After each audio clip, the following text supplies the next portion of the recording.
What up, everybody? It's your local hero here with my co-host. B1, aka the Altar. All right, well, y'all back here at Cigar Loungin.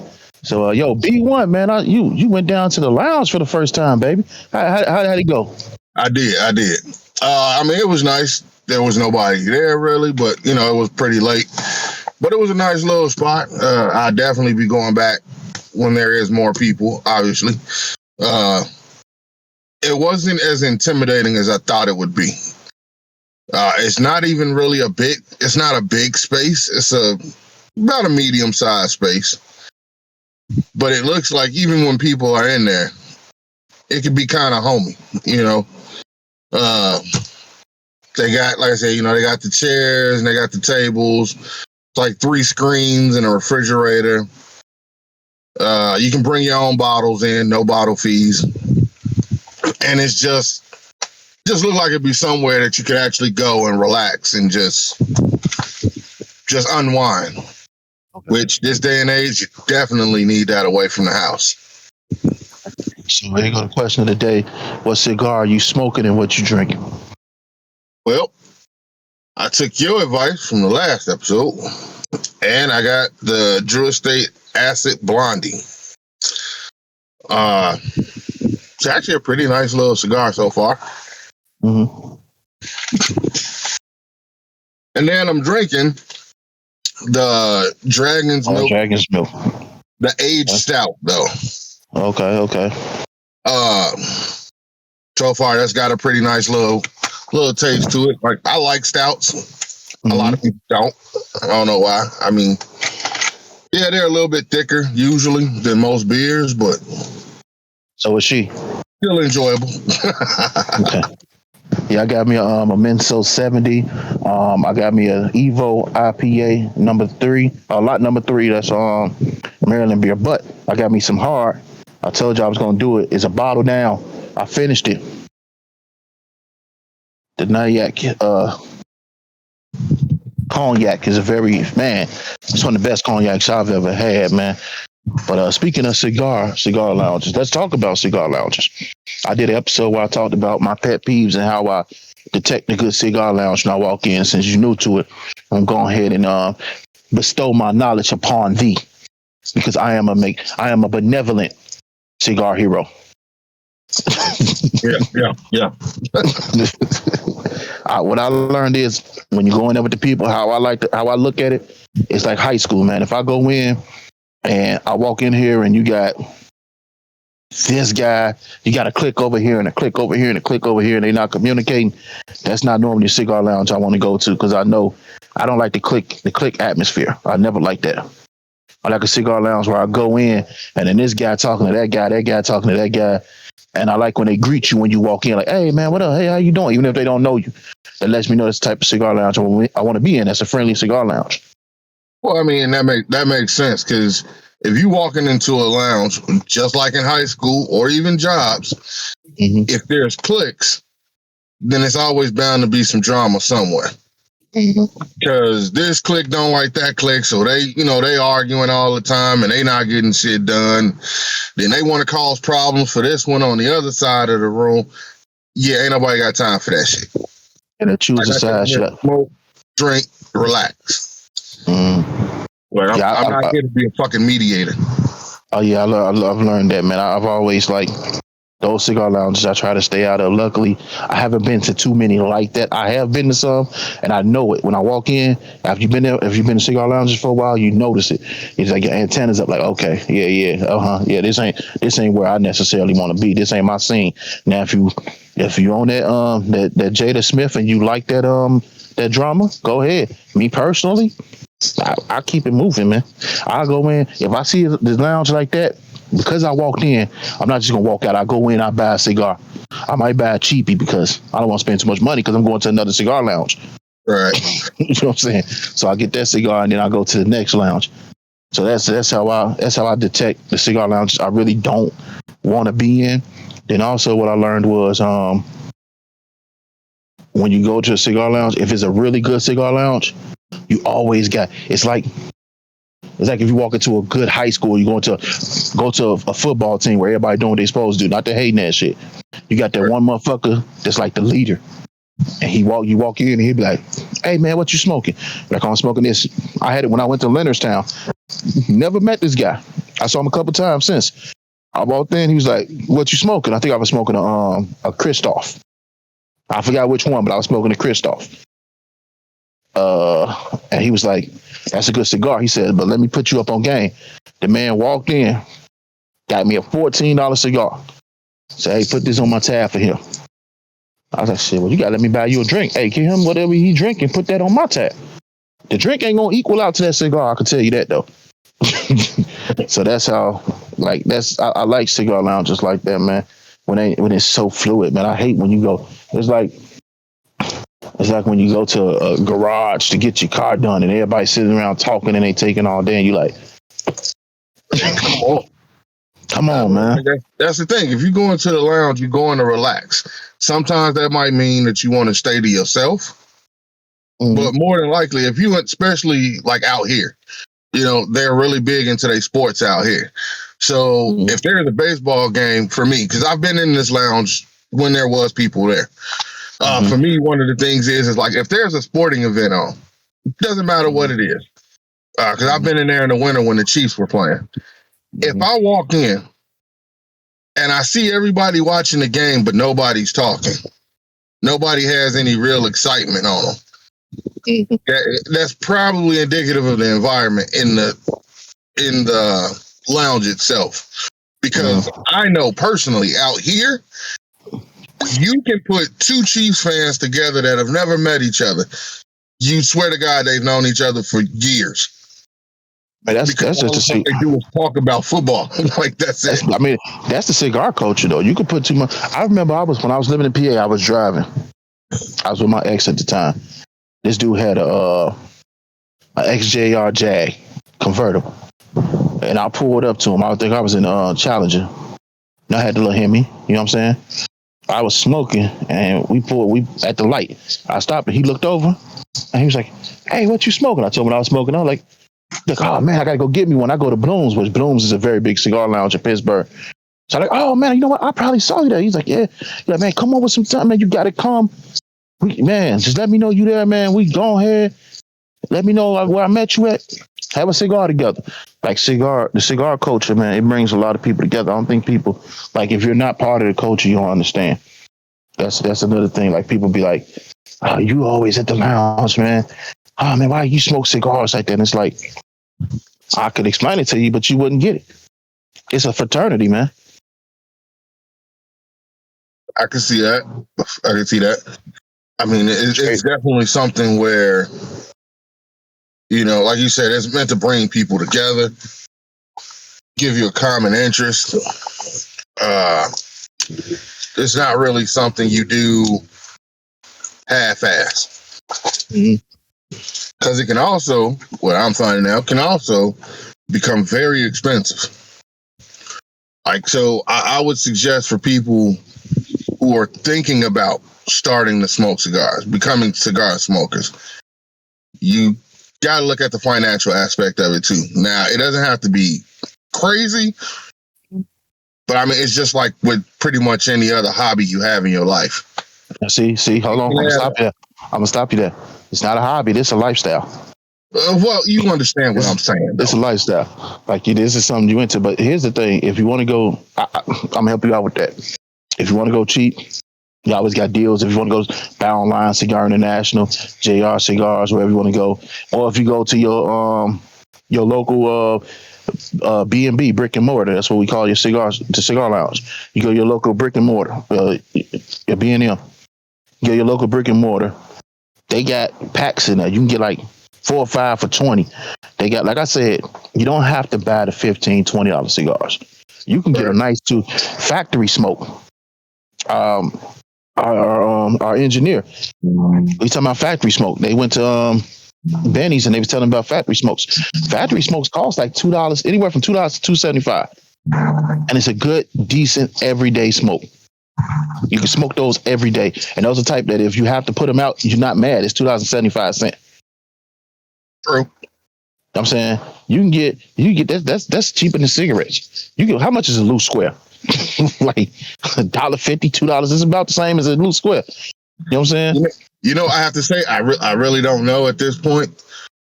Because since I've been out here, that's something that I have not seen. They don't sell loose cigarettes out here. Well, yeah, you in the college town, but yeah, they ain't hustling like that. But yeah, like you know what I'm saying. It's a good smoke. I've tried it. I bought like how many of them motherfuckers? I bought like 10 of them. Just this week. Bought 10 of them. I go to work. I'm smoking it. Set it down. Go do what I have to do. Come back to it. Smoke it. You know what I'm saying? It has a nice burn to it, and it's cheap. If you're in the right area, the shit so is made by Asylum 13. That's a big one. I think that's like 6 by 80. Nice size cigar. You get anywhere from 4 to 4.75. Like it's cigars out there. Like when you get into the culture, don't think I gotta go buy a Cohiba because that's what everybody's smoking. I gotta go buy a Cuban because that's what everybody's smoking. Because you don't know. You're new here, so they'll tell you it's a Cuban. They give you a no name, no brand. You think, oh, it's a Cuban, and it's not a Cuban. Plus, the lounge itself, most lounges get cigars made by factories, like by real factories. Like I know, Smokers Friendly get one made by Drew Estate. I think Bloom's is Padermo. Dan's, and I'm just jumping all over the place. These different like cities. Dan's, I think, is Dan's is Padermo. Dan is cool with Padermo. So it's Padermo. So don't worry, we're gonna have cigar. We're gonna have a cigar lounge owner on here, and he's gonna break it down to you. We're gonna have a couple managers on here. They're gonna break it down to you. But yeah, you don't have to go for the most expensive. Like that's the thing. I think when people get in this hobby, they think, man, I want the big boy. Like, take these for instance. These right here. It's like $8.75. Two for one. So $8.75. I got 2 of these. The back to backs. These are Connecticut's. So they 7 by 70. So I got 2 of those. The Menso, that was just $6.75. So I could have bought 2 of these. Either one. I could have bought 2 of them, buy one, get one free, bought 2 of these, and spent under $30. Or you can go, like I said, Cigar International has bundles. So buy the bundles, man.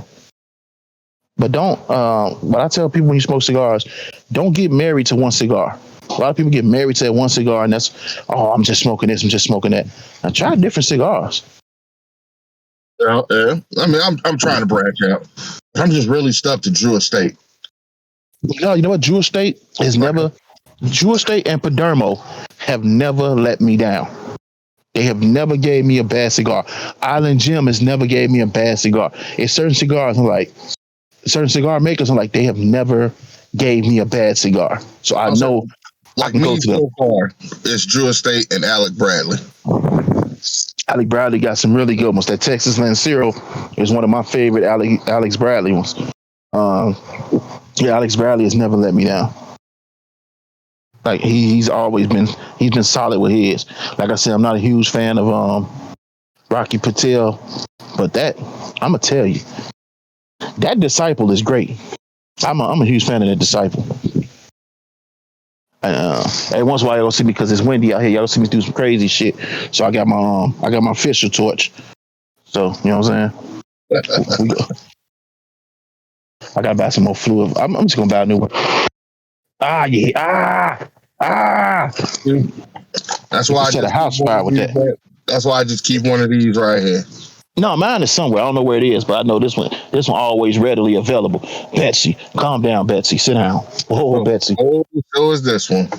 It's never so Betsy's always there. But yeah, like I like it when you go into and another thing, them chairs. Those are some of the most comfortable chairs I've ever sat in. I wish they could put those on airplanes. That would be nice. I need to figure out where the Cigar Lounge get their chairs from. I would never, if I put them in the man cave, I would never leave the man cave. I'm not going to lie to y'all. Speaking of airplanes, I'm gonna have to try to find some cigar lounges out in Tennessee. Because I'm actually supposed to be. That's where we're supposed to be going in September. Okay, so let me help you out. It's this app called Where to Smoke. It's by Cigar Aficionado. Wherever you go, you just hit the button, current location, and it tells you every cigar lounge was in that range. Okay. This is how I found a lot of cigar lounges. I go to a new city, I hit that button, and like cigar lounge here, and it brings it up on a map. So it puts you right there, and it shows you exactly where these cigar lounges are. Like in relation to you. Yeah. I'm gonna have to download that. Because if you could do it on Google, but if you go on Google, what I don't like about Google is it'll show you something close to you, but then like say I'm here. I say cigar lounge is near here. It'll show me here. It'll show me DC. It'll show me Callaway. It'll show me Leonardstown, which ain't far. But then it'll show me Ohio, North Carolina, southern part of Virginia, New York. Like, no, I'm not there. Like, I want to, in this area is where I want to know where the cigar lounge is at. So that's why I always go for Where to Smoke. 500 miles to get there. Mm-hmm. So that's why I learned always. And then if you go on Google, they also show you, Google show you the smoke shops too. Which I don't really like that because some smoke shops may have cigars, but majority smoke shops is just glass and bongs and pipes and all that. Right. So if they do have cigars, like the smoke shop over here near me, don't get me wrong, it's a nice little smoke shop. But their cigar selection, they only have like 10 that you can choose from. Mm-hmm. A lot of smoke shops. I went to a smoke shop where they didn't take care. It was a nice size humidor. Don't get me wrong, but they didn't take care of it. So I went to buy me an Island Gem, the one with the green leaf on it. I always wanted one. And like, as soon as you go to pick it up, you just feel the hardness and it start crumbling. And I'm like, all these are. I went out there. I was like, yeah, you know, all those are bad, right? But because they're a smoke shop, they know more about the glass bongs and all that shit than they know about cigars. And if you're gonna have somebody like that, like when we went to Denver. Mm-hmm. To Smokers Friendly. That was the worst Smokers Friendly I've ever been to. I've been to Smokers Friendly all through PA, all through Ohio, and a couple of Indiana. They've never been that bad. It was empty. They ain't have any matches. The guy ain't know nothing about it. Like, if you're going to have somebody like that, don't even sell cigars. It's usually a good idea to know a little something about what you're selling. Mm-hmm. So, you know, like, I'm not going to go to a like me, I wouldn't go to a car dealership and be like, oh yeah, I want to sell cars. I don't know anything about them. Mm-hmm. So I'd be a poor salesman. Now normally what they'll do is most I'd be able to do is be intimidating, be like, hey, you're gonna buy this car because I told you to. Now normally what they'll do is they'll like I was talking to this one guy, he was in Senior Cigars, which hey, look for me next Monday. I'm gonna be in Senior Cigars. Next Monday the 18th, Ocean City. I'm gonna be there. He said when he got there, he knew very little. He knew something, but he knew very little. And he sat there and he said the owner was getting the cigars to try and smoke and giving them like, see if you get the taste notes and everything. And that's how he learned about cigars. Now, I do part-time at Tinderbox. So when I go to Tinderbox, the first thing he did was he had me light a cigar and he had me cut the cigar and light it to see if I knew what I was doing with the cigar. That was the interview before we got into it. He knows I know, but he just want to make sure. So then he'll say, okay, that guy right there, he gonna give you 3 cigars he smoked. I want you to suggest a cigar. And he did that like 4 or 5 times. And I got it right. I got it right. I remember one dude, I was like, man, for you, I say, like I said Hemingway. And he's like, man, dude, you don't even know me. He said the Hemingway was the first cigar I had. He said, I always go back to the Hemingway.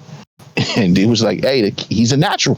So it's about, you got to know the different styles, the different tastes. Like, for instance, if Kimbro or G Wayne hit me and they say, man, what cigar I should try? I know their palates. So I could suggest a cigar that they would actually enjoy because I know their palates.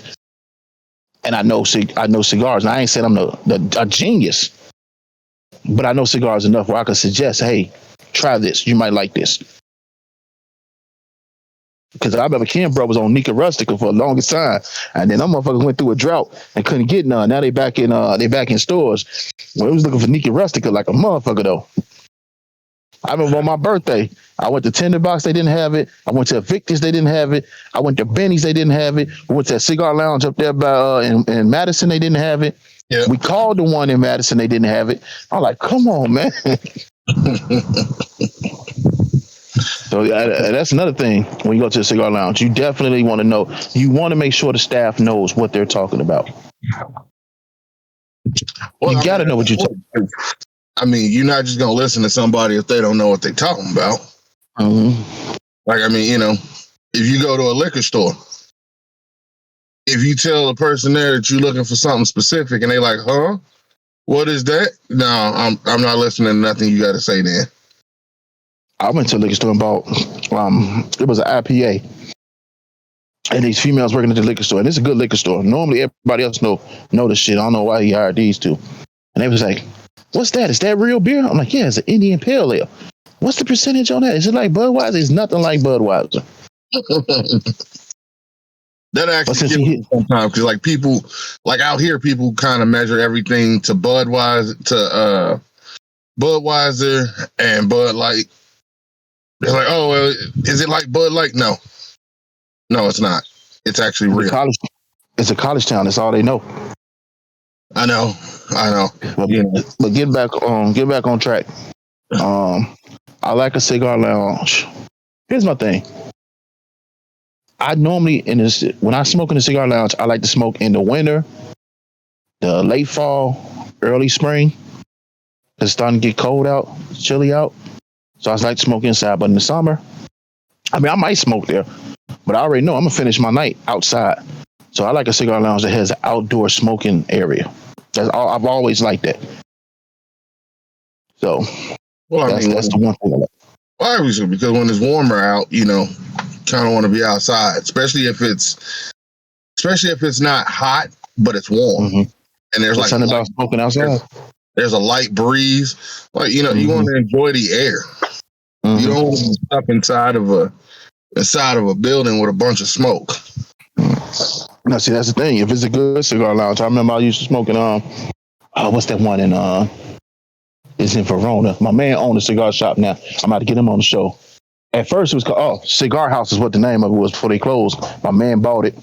Shout out to Jay. Jay, what up? He bought it. But there, I'm not gonna lie, I took a female that really didn't smoke. She smoked like the little Capone cigarillos. She smoked those. But the cigar lounge, the air filtration system in there was so good. If I smoke next to you, it suck it up so good you won't even know people smoking in there when you walked in. But I'm the type of guy, I like it smoky. I'm not gonna lie to you. I like my cigars produce a nice amount of smoke. So smoke never bothered me, but if I'm taking somebody who's not really a smoker into a place, that I like to make sure that it has a nice system in there.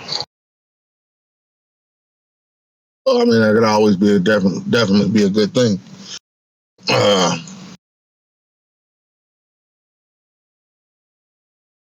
What else you got to talk about today? Here's my question, though. Now, I'm going to ask you, here's my question about you as a new smoker. Now, why were you intimidated to go into the lounge?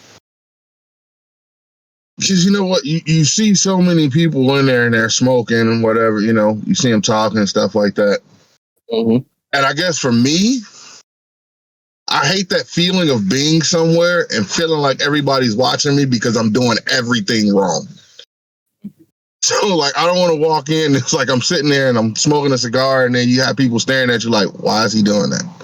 That's not how you smoke that. Oh, look at him. Oh, he's not going to do that right. That's the good thing. That's why I say when you go to the right lounge, you're not going to get people to do that. They're going to get people that's going to show you like, hey, hold on. Let me show you what to do. Like, well, that's the difference between a good lounge and a bad. When you got the bad lounge with the click environment, that's what they're doing. When you go to a good lounge, because you feel like everybody's watching you, but nobody give a fuck about you. To be honest with you, when you sit down, they're gonna say, "Hey, man, what's up?" And they're gonna, if in a good lounge, like I'm saying, when I first went to Smokers Friendly, First time in there. I'm like, fuck it, I'm gonna go ahead and smoke in the lounge. I go and I'm smoking in the lounge. As I remember my homeboy Lou and Jay and all them. I'm smoking in the lounge, and my man Lou was like, man, what you smoking? I forget what I was smoking at the time. He's like, oh man, that's one of my go-to cigars. We have a conversation and shit. That night, when the lounge closed, he's like, hey, we finna go up to the park, man. You wanna come? I'm like, shit, sure. Now, I ain't know Pittsburgh that good. I'm like, man, I'm not from here, so I'm gonna follow you. Followed them up there, man. We went up there, they had drinks and everything. We was out there smoking, we was chilling. And ever since then, it was on and popping. Now, if it's something I don't know, like a cigar I never had or never tried, I would go to him, or I'll go to E, or I'll go to J, I'll go to somebody like that and be like, yo, how this cigar is. And they'll let you know. That's the difference between a good and a bad lounge. A bad lounge, they definitely gonna judge you. But a good lounge, they gonna correct you. And they're not gonna correct you in a roundabout bullshit way. They're gonna be like, hey, let me suggest something to you. They're gonna say, what the fuck? That ain't how you do that, man. Yo, go fat, give me this. No, they're gonna be like, hey, look, you do it like this. Which for me, it was actually kind of weird though, because like I was intimidated. I was scared to walk into a lounge with a bunch of people feeling that I was doing everything wrong. But I could go into the gym, no fucking problem. I don't give a fuck if I'm doing it wrong. And that was usually my biggest argument to people about going to the gym, because they'd be like, oh well, no, I don't want to go because I feel like everybody's watching me. And my natural reaction to that is they don't give a fuck about you. No, bro, we're in the gym doing our own thing. We don't give a fuck about you. We're not watching you. Now, B, I need you to be honest. You know goddamn well you ain't go to the gym. I know goddamn well I did go to the gym. I go to the gym every other day. Thank you very much. You went out there scouting. That's what you was doing. Keep it a Google. You was scouting. You was scouting potential talent. I go to the gym every damn day. Matter of fact, where is my goddamn card? No, I mean shit because you got a card. Where the fuck is my card at? Don't mean shit because you got a card. I don't even use my card when I check in. I use my phone. I just cracked this new joint, Hop Slam. Hop Slam Ale by Bells. There you go. That's my gym membership right there. Yeah, crunch. Cause they call it crunch because that's the sound you make when you chewing. Nah, that's a good gym though. I like it. I like it because the people there actually know about fitness and working out versus like Planet Fitness. Because I went to Planet Fitness for a long time. I went there for probably about 3-4 years. I went to Planet Fitness until I moved out here, and then they built the Crunch, and I switched over and went to Crunch. Because at Planet Fitness, they just hire anybody to work there. And that goes back to what we were saying when it comes to the Cigar Lounge. Yeah, so like they have people there that are not into fitness. Like, they look like they are, they might work out, but they're not actually like certified trainers and stuff like that. These are just everyday people that you're going to see just walking down the street. At Crunch, they actually have certified trainers. Like, this is what they do. This is their job. This is what they went to school for. I don't know why, but this is what they went to school for. People just like fitness. I had a guy like that. He went to school for that. That's what he liked. All right, so we're gonna go ahead and I got another question before we peel out here. All right. So this is a question that I was asked, and you actually commented this on the page. Is a Black and Mild a cigar? No. And we all smoke. Hold on, let me start off with saying this. We all smoke Black and Milds. If don't lie and say you didn't smoke them, everybody. Oh yeah, everybody. I know I have. I mean, I agree with you. That back. I do have to take that back. I mean, I know I commented no. It is a cigar, only by technicality. Right. Like it's actually a cigarello. Is what it is. By technicality. It's almost like a mix of a cigar and a cigarette. And that's what makes it not one to me. It's like Bud Light, yeah, it's beer, but do you really consider it beer? Like, do you really want to drink that? Like, it's machine made. The wrapper is basically like paper There's like a paper wrapper. The tobacco was tight, and it's not full tobacco. No. It's 50% tobacco, and they put the shavings in there. Like, to me, a cigar has three things. You have the vegetable glue that holds the label and the cigar together. You got tobacco, and then you got the water. The water comes from when you humidify it; it gets moist. Yeah. Other than that, if it doesn't have that, it's not. To me, it's not a cigar. Now, for me, one of the things that makes a cigar, that qualifies something as a cigar to me, and I could be wrong, is the need for humidity. Mm-hmm. Like, it needs humidity. Black and Milds don't need humidity. They're in a box on an open shelf. You can take a Black and Mild, you can sit there in your bedroom on the dresser for, I don't know, for 3 weeks. Light it up, and it's still gonna smell. It's still gonna smell, smoke, and taste like a Black and Mild. If you do that, what I found, you do that with a cigar. Hell, you leave that out for like 2 days with no humidity. Your cigar is gonna be damn near shit. Like, I found it out the hard way too. Because the leaf starts getting hard, starts breaking. When I first got into it, and I didn't know, and I tried to do that shit. Oh man, I'm gonna get back to this later. Came back to it like 3 days later. And I try to light it, and I'm holding it, and it's crumbling and shit. I was like, oh, okay. So I went to and that's when I go to the lounge, and if I don't know, I ask people there, like, yo, man, what happened? You don't have a humidor? No. Let me sell you a humidor, man.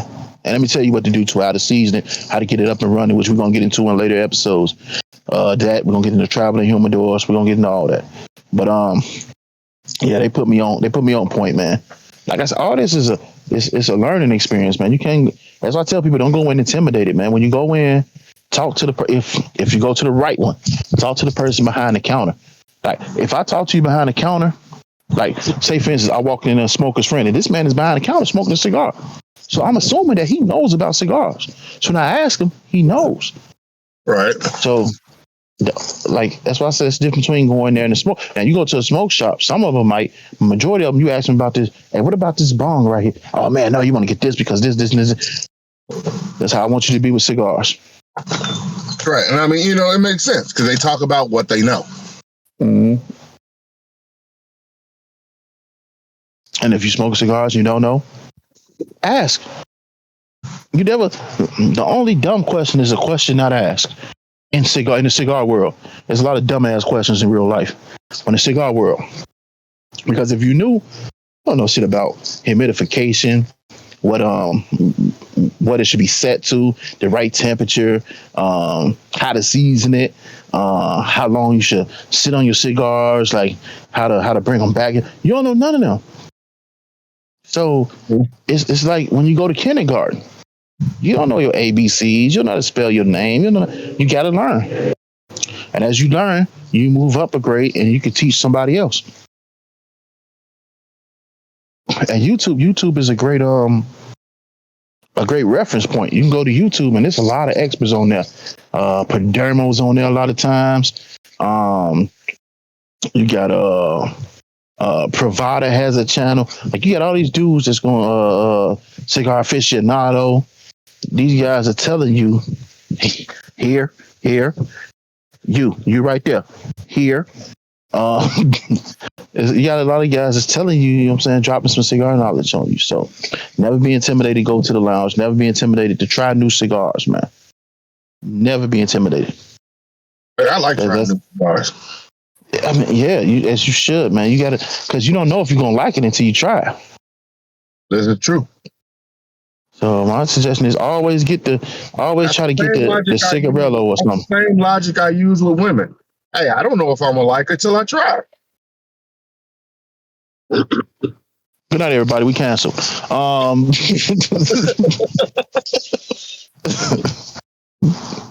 Second episode, guys. I didn't do it. That guy did it. Now you're gonna be on the side of me. This guy did it. So it wasn't me. Wasn't me. Don't send all your hate mail to B1. Hey, send it to me. I'm the man that's gonna keep it honest. I'm gonna tell you what you're afraid to say. I didn't say anything. If you want to hear my honest opinion about stuff, then you can go to the ledge. But as on here, we all cigar related, so we speaking cigars. But it's like a car. They let you test drive the car. Now you can't test drive a cigar. Let's be honest. It ain't like you go like a liquor store had liquor tastings. But you can ask a person, what are some of the flavor notes? What would I get out this cigar? Is it a full body? Is it a medium body? What sizes do it come in? You just brought up an interesting thing though. Why don't they have cigar tastings? Because of the cost it takes to make a lot of them.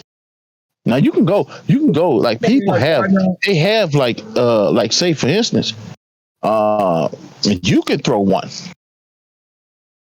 You can throw one, but it makes no sense for and let's be honest, the liquor stores only throw the tastings because the people that produce it are giving them permission to do it. They're giving them extra bottle to do it.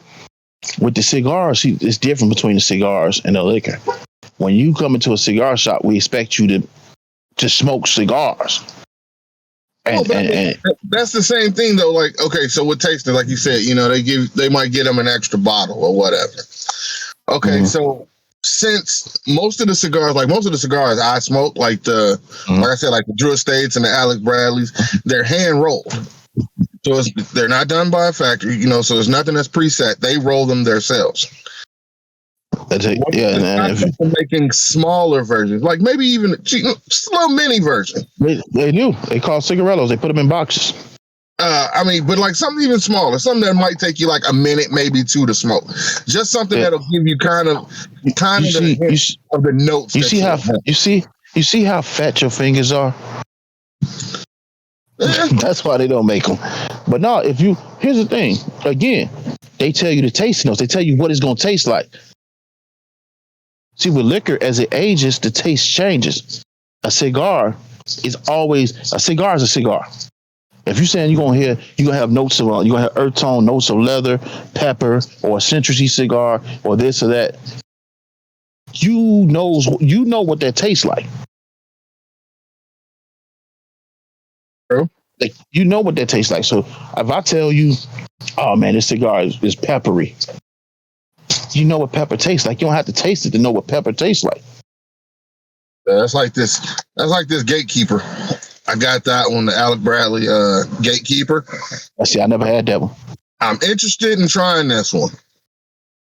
Just because this is actually a medium to full body, I believe.